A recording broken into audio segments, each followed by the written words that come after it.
What's poppin', y'all? I'm here to talk about the GOAT, Orthworm, but before I can get into any of the changes, I want to clarify that this is a ROM hack. It's not balanced around competitive play. Obviously something, I mean, yeah, 105, 145, 65 bulk with Regenerator Pure Steel, oh my god, it's so broken, but this is a ROM hack. Everything is heavily reworked and reimagined. If you want more context as to what this ROM hack is, pause the video if you're a new viewer. Also, if you're new here, shout out to you. Thank you for clicking on this video. Sorry if it's not what you were expecting, but hopefully you stick around.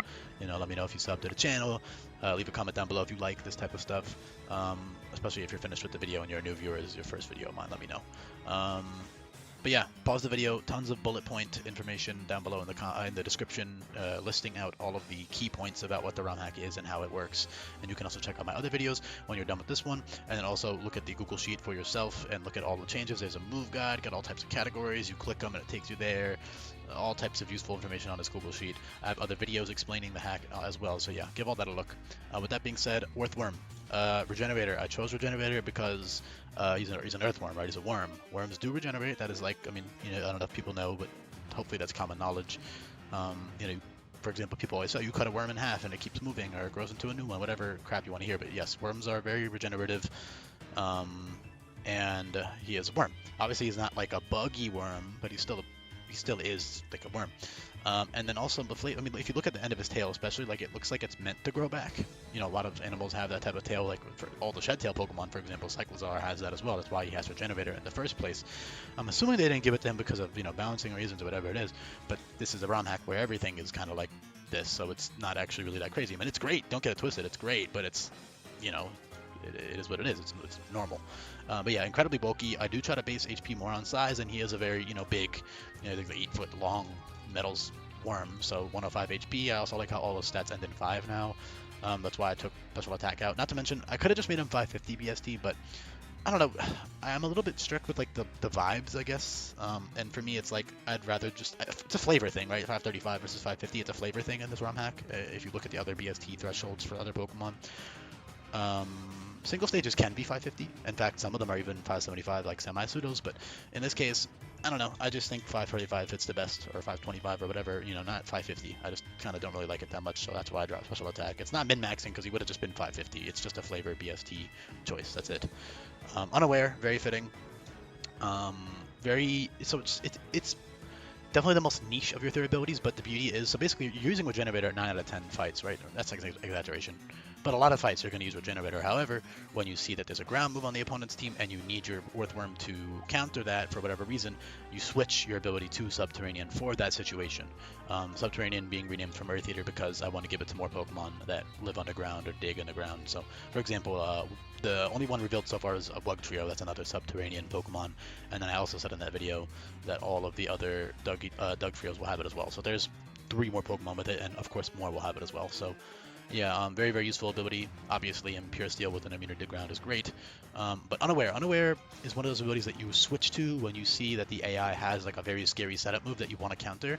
There are a good amount of AI-only moves that are like very, very cheesy. Like, first of all, if you're wondering why protectors are moved, read this, pause the video. But yeah, like for example, being able to like okay, take aim, rapid fire, AI. Oh, well, I'm immune to I'm immune to the Unaware. I'm immune to the boost at least.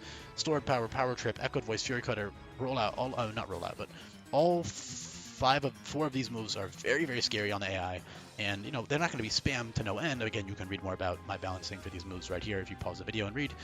But yeah, Unaware makes like these types of moves is very useful because Unaware makes these types of moves a lot less scary. So Unaware actually is pretty solid in this hack, at least when there aren't other really fitting abilities I want to give to them. I was considering a boosting ability. I considered Brute Force or Sheer Force for a while. I even went back and forth on Sand Rush, but I don't know. I just like the 3 combo of like utility abilities on him because it just fits his vibes better. Sand Rush could be cool, but I don't know. I just prefer this. And then I could have also given him Sheer Force because he has a giant worm. Also, if you're wondering why I gave him punches, I mean, you can literally see it. He literally has arms, but the dex does call them, I think it says like punches, right? Yeah, no, it says this Pokemon will wield a tendril on its body like fist and pelt the opponents with the stone with punches. That's also why I gave it Pummel and Wallop, which are multi-hit, basically fighting and fairy type bullet seed mechanically. So that's pretty cool. You can use it with like loaded dice for some niche situations. Of course, you have other fighting coverage. You don't have any other fairy move though, so if you desperately need fairy move for some situation, then you can run loaded dice wallop and go crazy with that. But more of a flavor choice. It also breaks sashes and stuff, so it's not useless or anything. Protect is an exclusive tool. He doesn't have too many things to take advantage of it. He's not fast enough to where Protect is like broken versus like Quick Claw, which is why Protect is, again, if you read. I don't need to, I'm not even gonna waste my breath, because if you want to know more about that, just pause the video and read, or go to the Google Sheet and read it. I also have a little bit of a section on it in the move video dedicated to Protect explanation. But yeah, it can be used mostly just to like stall, like if you have like a Leech Seed teammate, and you can run like leftovers plus a Leech Seed ally plus Protect on your Orthworm. Because of how exclusive Protect is, once you actually get it on bulkier defensive Pokemon like this, it's pretty cool to have. And again, he can pack a pretty strong punch. I was considering 125 attack, 120 attack, but I opted for 115. I just think it fits his vibes the best, although he totally could have like 120, 125. He is like a giant fucking worm guy who like punches and shit, but 115, I don't know, I think it is the best option in terms of his flavor. Spadef seems, I mean, okay, I had to give him, obviously, honestly, he fits good Spadef. I could have given this guy fucking 105 Spadef if I wanted to, if I would, but number one, he doesn't have the BST for it, and number two, I don't know, I mean, it makes more sense for him to have lower Spadef, and 105 HP makes the 65 Spadef not bad at all, especially with max Spadef investment and regen. You can still pivot on plenty of special moves, and of course you're still a pure steel type, which is an incredible defensive typing, so that's all great. You got some cool setup stuff, you got tons of good coverage. As for utility moves, obviously you've got that slow Shed Tail at level 55. 65 speed is also usable with Scarf. You outspeed a good amount of stuff. Funny, I just saw a screenshot on my Discord, so I know for a fact that 65 speed ties with 123 with neutral nature with Scarf. So for example, if you want Scarf Orthworm and there's a 123 speed neutral nature Pokemon, you'll outspeed that. Which is very good. So I mean, that's a pretty fast speed tier. Of course, plus speed probably more like, I'd say, if I had to guess off the top of my head, probably like somewhere in the 90s would be my guess.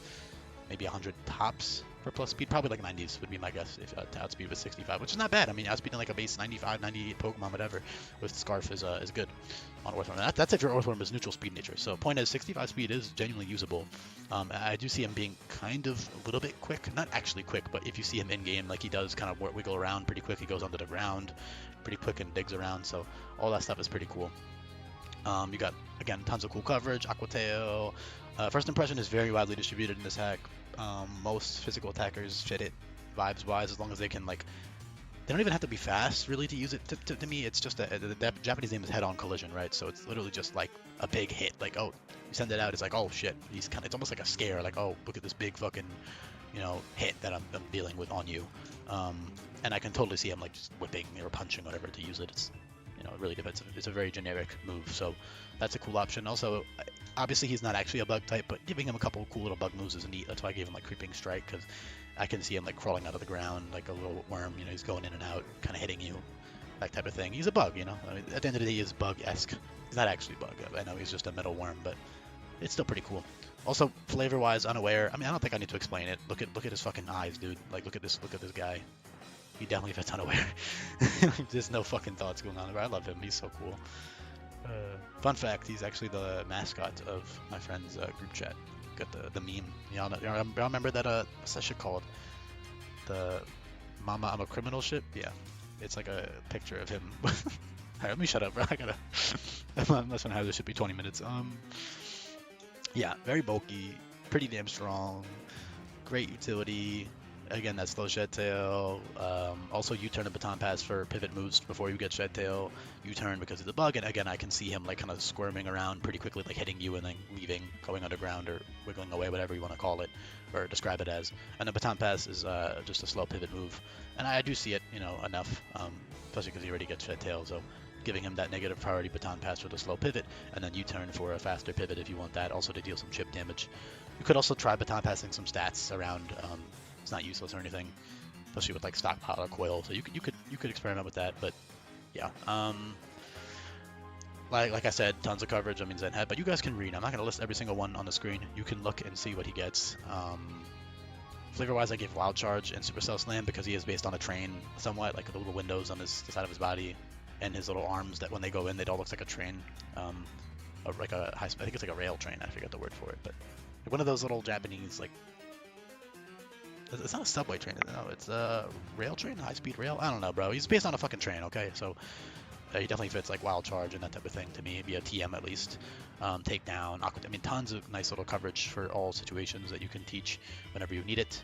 Amnesia, Iron Defense, Stockpile, Coil, all very nice. With Set Amend, I didn't cover, Set Amend and Fortify are both reliable recovery moves. Set Amend heals you by 2/3 in sand, and you also have 2 heal moves, which means that if you desperately need to like PP stall or leech seed stall or toxic stall with another, say you toxic or leech seed, or you get off a toxic spike with one of your allies, getting that sediment and that fortify and protect makes him really, and regenerator, dude, like he's very, very good at stalling. So that's super, super useful for versus the AI, because again, stalling is pretty broken versus AI because they just don't really know how to counter it very well. So you can definitely like do a bunch of residual shit with T spikes, leech seed, and just switch around. Very, very fun. Because again, each of these heal moves only have 5 PP, right? So with Regenerator and 10 PP total of healing moves and Protect, you can be immortal, versus even like strong attackers. And of course you have that Earth Eater, or I guess in this case Subterranean. So yeah, it's really about it, man. I mean, very straightforward. You might feel like Regenerator is weird. I mean, I should have said this at the beginning of the video, but you might think Regenerator is kind of weird. I mean, it is.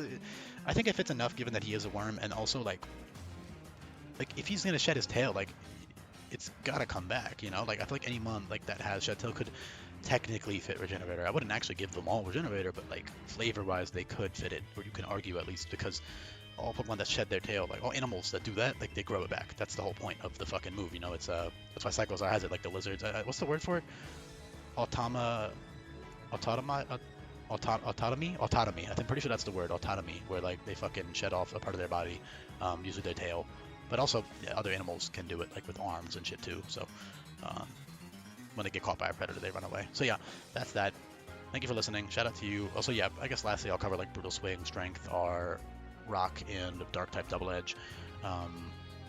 Takedown, Wild Charge, Health Thrust are 100 base power recoil moves. Iron Tail, 100% accurate, 100 base power. Aqua Tail, Zen Headbutt. All these nice, strong, good coverage.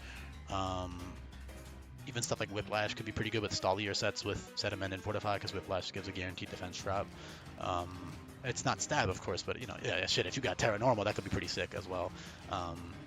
And yeah, he does get priority from a Creeping Strike or something, so if you did get like Bug, Terra, RNG, then you could use that as well with like U-Turn and Lunge. And Lunge is also great, I didn't cover that. Lunge always drops attack and special attack by -1, so that's incredible as well for debuffing the opponent, and then you can regenerate or pivot around, whatever. It's got a very nice stally kit. Also Bind and Wrap plus Protect plus Leftovers, especially if you have, again, Elite Seed Ally is also very good at stalling, because Bind and Wrap are both 100% accurate trapping moves. They deal some residual damage. So yeah, thank you for listening, and I'll be back for more coming up. Leave a comment down below if you made it to the end. I appreciate you very much if you did. Peace.